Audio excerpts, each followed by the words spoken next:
Good evening बच्चों। पिछले class में मैं आप लोगों को भाग विधि द्वारा वर्गमूल निकालना बताई थी।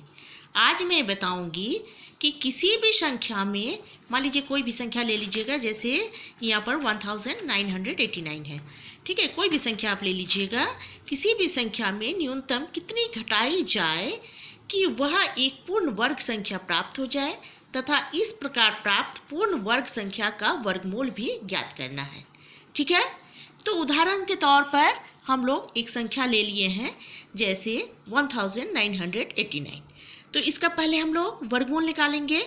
1989 वर्गमूल निकालने के लिए सबसे पहले हम लोग क्या करते हैं कि इसका जोड़ा बनाते हैं। दो दो का जोड़ा बनाएंगे, इकाई अंक से लेकर के इसका एक जोड़ा बना, ये एक जोड़ा बना, तो हमारा संख्या हो गया 19।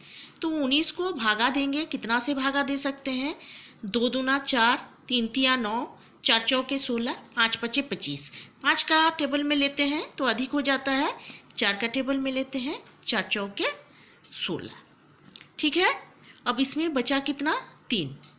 और इसमें हम कह चुके थे कि जितना से हम भागा देंगे उसी संख्या को फिर एडिंग भी करेंगे, यानी 4 से भागा दिए तो इसमें 4 ऐड करेंगे, 4 और 4 को ऐड करेंगे, जोड़ेंगे तो 8 हो जाएगा।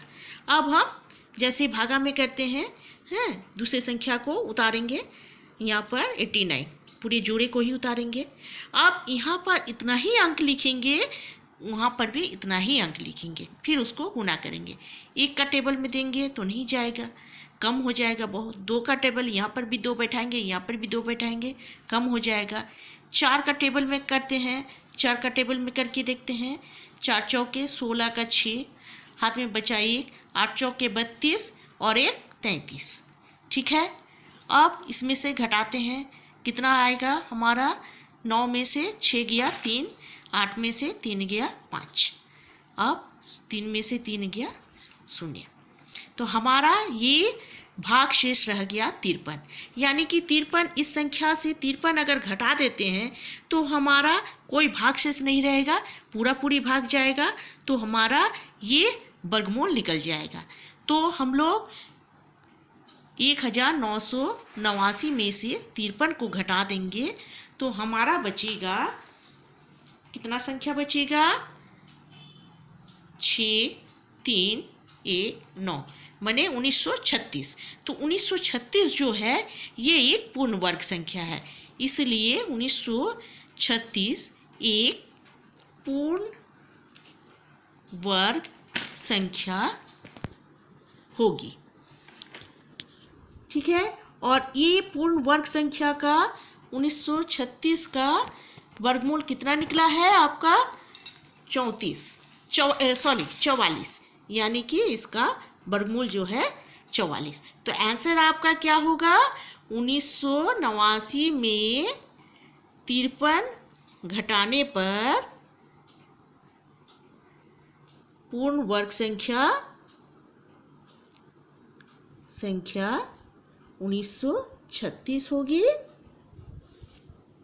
और उसका वर्गमूल भी निकाल दिए हैं, यानी कि घटाई गई संख्या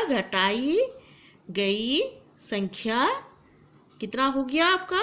53, और इसका वर्गमूल कितना हो गया? इसका वर्गमूल बराबर 44, ठीक है। अब उसी तरह से एक देखेंगे कि किसी संख्या में कम से कम, इसमें तो हम घटाए हैं, अब दूसरे वाले में कितना जोड़ा जाए कि वह एक पूर्ण वर्ग संख्या प्राप्त हो जाए, और इस प्रकार प्राप्त पूर्ण वर्ग संख्याओं का वर्गमूल भी ज्ञात करें। तो हम लोग उदाहरण के तौर पर एक संख्या लेते हैं 1750, तो इसका भी वर्गमूल निकालते हैं, भाग विधि द्वारा ही वर्गमूल निकालते हैं। तो भाग विधि द्वारा सबसे पहले जोड़ा, इकाई अंक से जोड़ा बनाते हैं, ये 2 संख्या का एक जोड़ा बना और ये 2 संख्या का एक जोड़ा बना, 4 का टेबल में जाएगा, 4 चौके 16, रिमाइंडर बचा 1। अब ये दोनों जोड़े को, उसके बाद वाले जोड़े को उतारेंगे 50, और इसमें 4 जोड़ेंगे तो आएगा 8। अब इसमें अधिक से अधिक कितना बार दे सकते हैं? 1, यहाँ पर भी 1 बैठाएंगे, यहाँ पर भी 1 बैठाएंगे, तो 81, ठीक है।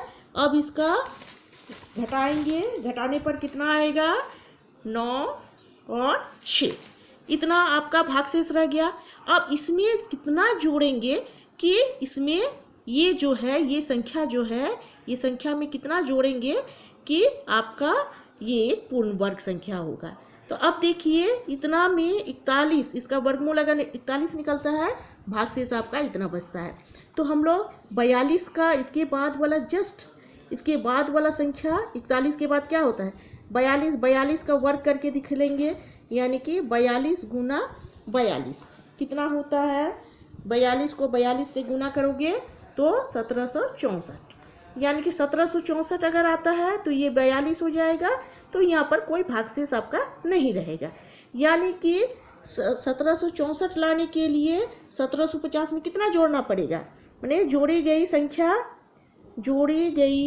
संख्या बराबर 1764 माइनस 1750 बराबर, ये दोनों घटाएंगे कितना होगा, 4 1 माने 14 अगर इसमें जोड़ा जाएगा 1750 में और 14 जोड़ेंगे तो ये 1764 हो जाएगा। तो वो एक पूर्ण वर्ग संख्या होगा, यानी कि हमारा संख्या कितना हो गया, 1764। इसका वर्गमूल निकालेंगे, क्या होगा, इसके बस जस्ट बाद वाला संख्या माने 42 इतना, यानी कि आपका आंसर हो जाएगा जोड़ी गई संख्या बराबर 14 तथा 1764 का इस तरह से जोड़ी गई संख्या हो जाएगा 1764, इसका वर्गमूल हो जाएगा 42। इतना आ जाएगा आपका आंसर। ठीक है, ओके, थैंक यू।